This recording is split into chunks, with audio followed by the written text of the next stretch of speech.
உலகெங்கும் வாழும் அன்பான தமிழ் உள்ளங்களுக்கு அநேக கோடி வணக்கங்கள். நல்ல நேரம் நிகழ்ச்சியூடாக நல்லதே நினைப்போம், நல்லதே நடக்கும், நலமாயிருப்போம். இன்றைய தினம் 14ஆம் தேதி 2ஆம் மாதம் 2026 மந்தவாசரம் என்று சொல்லக்கூடிய சனிக்கிழமை, விசுவாவசு வருடம் மாசி மாதம் 2ஆம் நாள். இன்று துவாதசி திதி, பூராட நட்சத்திரம், சித்த யோகம். இன்றைய தினம் நல்ல நேரம் 3:30 மணி முதல் 5 மணி வரை. இன்றைய தினம் குளிகன் நேரம் 6:30 மணி முதல் 8 மணி வரை.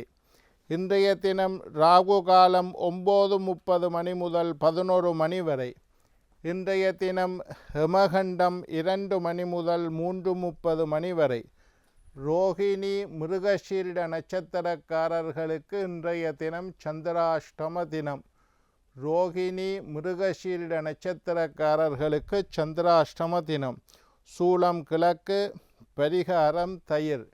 என்ன நேர்களே, வாருங்கள் இனி இன்றைய தினத்திற்கான ராசி பலன்களை பார்க்கலாம்.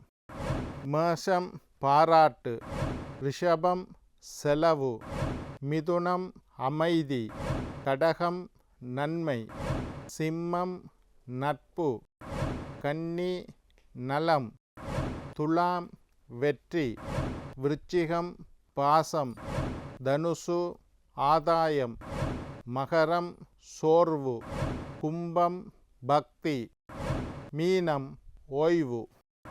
ஆன்மீக தகவல் பகுதியில் தொடர்ந்து உங்களை சந்தித்து வருவதில் மட்டற்ற மகிழ்ச்சி அடைகின்றேன். ஒவ்வொரு நாளும் ஒவ்வொரு புதிய அற்புதமான ஆன்மீக தகவல்களை உங்களோட பகிர்ந்து கொண்டு இருக்கிறோம்.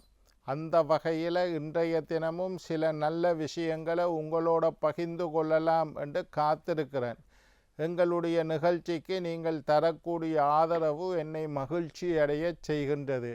எங்களுடைய நிகழ்ச்சி சம்பந்தமாக ஆன்மீகம், ஜோதிடம், வாஸ்து சம்பந்தமாக ஏதாவது சந்தேகங்கள், கேள்விகள் இருப்பின் சக்தி டிவி நல்ல நேரம் நிகழ்ச்சி தயாரிப்பாளர் கீழ்கண்ட முகவரிக்கு கடிதம் மூலம் என்னை தொடர்பு கொண்டால் தொடர்ந்து வரக்கூடிய நிகழ்ச்சியில் உங்களுடைய தகுந்த கேள்விகளுக்குண்டான பதில்களை தொகுத்து தர காத்திருக்கின்றேன். சரி, இன்றைக்கு என்னத்தை பற்றி பார்க்க போகிறோம்டா, சிவராத்திரி. நாளைக்கு சிவராத்திரி. இன்றைக்கு 14ஆம் தேதி, நாளைக்கு 15ஆம் தேதி சிவராத்திரி. அம்மனுக்கு 9 ராத்திரி, சிவனுக்கு 1 ராத்திரி சிவராத்திரி. நாங்கள் எல்லோரும் இந்து சமயத்தை சார்ந்தவர்கள், சனாதன தர்மத்தை சேர்ந்தவர்கள், அதில் சைவ சமயத்தை சார்ந்தவர்கள். நாங்கள் எல்லாம் சைவ சமயி என்று நாங்கள் எங்களை சொல்கிறது சைவ சமயம். சைவ சமயத்திற்கு முழு முதல் கடவுள் சிவபெருமான். அதனால் நாங்கள் சைவ சமயத்தை சார்ந்தவர்கள். எங்களுடைய முழு முதல் கடவுள் சிவபெருமான். அதனால் கண்டிப்பாக சைவ சமயத்தை சார்ந்தவர்கள் எல்லோரும் சிவனை முழு முதல் கடவுளாக ஏற்றுக்கொண்ட எல்லோரும் சிவராத்திரி விரதம் இருக்க வேண்டும். சிவ விரதங்கள் என்று சில விரதங்கள், பிரதோஷம் இருக்குது, கௌரி காப்பு இருக்குது, இந்த மாதிரி சில சிவ விரதங்கள் இருக்குது. அதில் முக்கியமான விரதம் சிவராத்திரி விரதம். சிவராத்திரி விரதத்துக்கு என்ன சிறப்பு உண்டா, இம்மை மறுமை. இம்மை மறுமை என்றால் என்ன? இம்மை என்றால் நாங்கள் வாழக்கூடிய காலப்பகுதி, மறுமை என்றால் எங்களுடைய மரணத்திற்கு பின்னரான காலப்பகுதி. அதாவது நாங்கள் உயிரோடு இருக்கும் போதும் எங்களுடைய மரணத்திற்கு பின்னராக. எங்களுடைய சைவ சமய நம்பிக்கை என்ன? மரணம் என்பது உடம்புக்கு, ஆத்மாவுக்கு மரணம் இல்லை என்று நாங்கள் சொல்கிறோம். அப்போ நாங்கள் உயிரோடு இந்த உடம்போடு இருக்கிற காலத்திலையும் நாங்கள் இறந்ததுக்கு பிறகு எங்களுடைய ஆத்மாவுக்கும் இரண்டிற்கும் நன்மை தருவது சிவராத்திரி. சிவராத்திரி விரதம் இருக்க வேண்டியது இந்து மக்களுடைய, சைவ சமயத்தவர்களுடைய கடமை என்று சாஸ்திரத்தில் சொல்லப்பட்டு இருக்குது. மாசி மாதத்தில் தேய்புரை சதுர்த்தசியில் சிவராத்திரி விரதம் வருது. நந்தி தேவர் உங்களுக்கு தெரியும், சிவபெருமானுக்கு முன்னுக்கு இருப்பார் நந்தி தேவர். அந்த நந்தி தேவர் சூரியனுக்கு சிவராத்திரி விரதத்தின் மகத்துவத்தை பற்றி சொல்லியிருக்கிறார். சூரியனுக்கு மட்டுமல்ல, நந்தி தேவர் சூரியனுக்கு சொல்லியிருக்கிறார், முருகனுக்கு சொல்லியிருக்கிறார், மகாவிஷ்ணுவுக்கு சொல்லியிருக்கிறார், பிரம்மாவுக்கு சொல்லியிருக்கிறார், மன்மதனுக்கு சொல்லியிருக்கிறார், இந்திரனுக்கு சொல்லியிருக்கிறார், சந்திரனுக்கு சொல்லியிருக்கிறார், அக்னி தேவருக்கு சொல்லியிருக்கிறார், குபேரனுக்கு சொல்லியிருக்கிறார். இத்தனை பேருக்கும் நந்தி தேவர் சிவராத்திரி விரதத்தின் மகத்துவத்தை பற்றி சொன்னதாக புராணங்கள் சொல்லுகின்றன. சிவபெருமானே சிவராத்திரி விரதத்தை பற்றி உமாதேவியாருக்கு உபதேசித்ததாக புராணங்கள் சொல்லுகின்றன.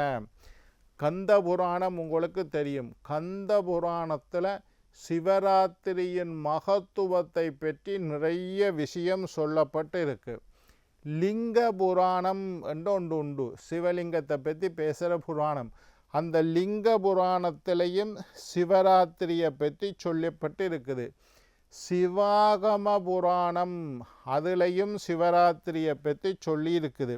அதே மாதிரி இந்த புராணங்களில் எல்லாம் சிவராத்திரியை பற்றி முக்கியமாக கந்த புராணத்தில் விரிவாக பேசப்பட்டிருக்கின்றது. சிவராத்திரி விரதம் யார் இருக்க வேணும், எப்படி இருக்க வேணும், சிவராத்திரி விரதம் இருந்தால் என்ன பலன்கள் என்பதையெல்லாம் பேசப்பட்டு இருக்குது.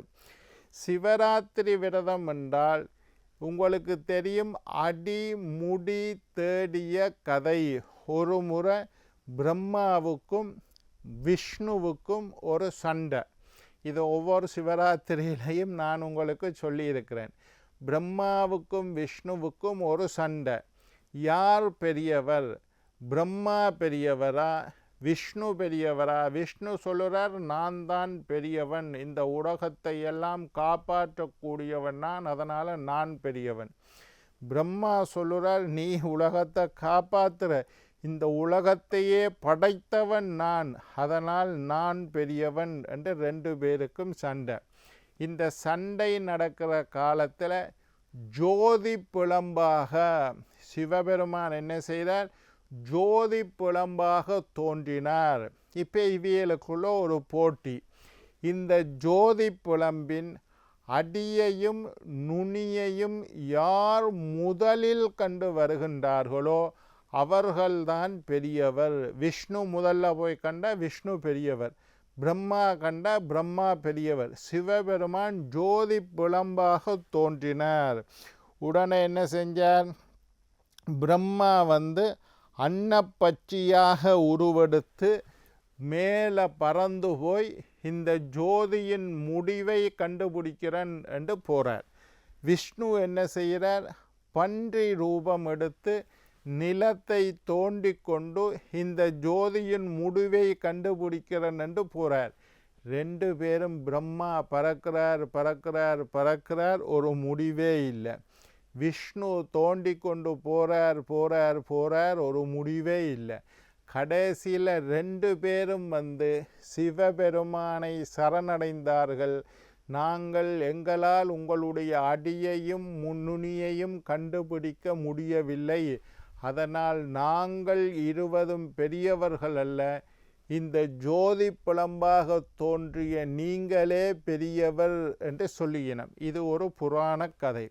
இந்த சிவபெருமான் ஜோதி புலம்பாக தோன்றிய நாள்தான் சிவராத்திரி. சிவன் ஜோதி புலம்பாக தோன்றிய நாள்தான் சிவராத்திரி என்று புராணத்தில் கதை. இன்னொரு கதையும் சிவராத்திரியை பற்றி சொல்கிறது. நானும் ஒவ்வொரு சிவராத்திரிக்கும் உங்களுக்கு கடந்த 8 வருடங்களாக இந்த கதைகளை சொல்லிக்கொண்டே இருக்கிறேன். இந்த கதை கேட்காதாக்கள் கேட்டுக்கொள்ளுங்க. ஒரு காட்டில் வேடவன் ஒருவன் காட்டில் வேட்டையாட செல்லுகின்றான். செல்லுகின்ற வழியில் அவனுக்கு எந்த வேட்டைக்கு ஒரு பொருள், மானோ பன்றியோ எந்த பொருளும் கிடைக்கவில்லை. அவன் பட்டினியாக இருந்து வேட்டையாடச் செல்லுகின்றான். வேட்டையாடி பார்க்குறான், ஒரு பொருளும் கிடைக்கவில்லை. ராத்திரி ஆகிட்டு, இருட்டு பட்டுட்டுது, திரும்பி வீட்டுக்கும் போக இயலாது. அப்போ அந்த வேடவன் என்ன செய்கிறான், பக்கத்தில் உள்ள ஒரு மரத்தில் ஏறுறான். அந்த மரத்தில் ஏறி தூங்குறான். தான் தூங்கிட்டனண்டா கீழே விழுந்துருவன். கீழே விழுந்தால் கொடிய மிருகங்கள் வந்து தன்னை தாக்கும் என்ற பயத்தில் தூங்காமல் இருக்கணும் என்று அந்த மரத்தில் ஏறியிருந்து ஒவ்வொரு இலையாக பிச்சு போட்டு கொண்டு இருக்கிறான். இப்படி ராவு பூரா இலையை பிச்சு கொண்டே முழித்து இருக்கின்றான். சரி, அந்த வேடுவன் வேட்டையாட சென்ற தினம் சிவராத்திரி தினம். அன்றைக்கு அவன் உணவு கிடைக்கவில்லை என்பதனால் பட்டினியாக இருக்கின்றான். அவன் ஏறிய மரம் ஒரு வில்வ மரம். அந்த வில்வ மரத்தில் இருந்து வில்வம் இலையை பிச்சு பிச்சு போட்டு கொண்டிருக்கிறான். என்னத்துக்கு? தூங்காமல் இருக்கணும் என்பதற்காக. அந்த மரத்தின் அடியே ஒரு சிவலிங்கம் இருந்தது. அந்த சிவலிங்கத்துக்கு மேலே அந்த வில்வம் இலை பட்டது. அந்த வேடுவனுக்கு மோட்சம் கிடைத்ததாக புராணங்கள் சொல்லுகின்றன. என்னென்ன அவனுக்கு மோட்சம் கிடைச்சது? சிவராத்திரி அன்றைக்கு உண்ணாமல் இருந்திருக்கிறான், இலைகளை பிச்சு சிவலிங்கத்துக்கு போட்டிருக்கிறான், நித்திர முழிச்சிருக்கிறான். இதனால் அவன் தெரியாமல் செய்த இந்த காரியத்திற்காகவே அவனுக்கு மோட்சம் கிடைத்தது. அதுபோல நீங்களும் சிவராத்திரி விரதம் இருந்து, முழித்திருந்து, விழித்திருந்து, உபவாச விரதம் இருந்து நீண்ட ஆயுள், நிறைந்த ஆரோக்கியம், நீங்காத செல்வத்தோடு வாழ வேண்டும் என்று வாழ்த்தி வணங்கி விடைபெறுவது உங்கள் ஜோதிட சித்தர் டாக்டர் ராஜராஜ குருக்கள்.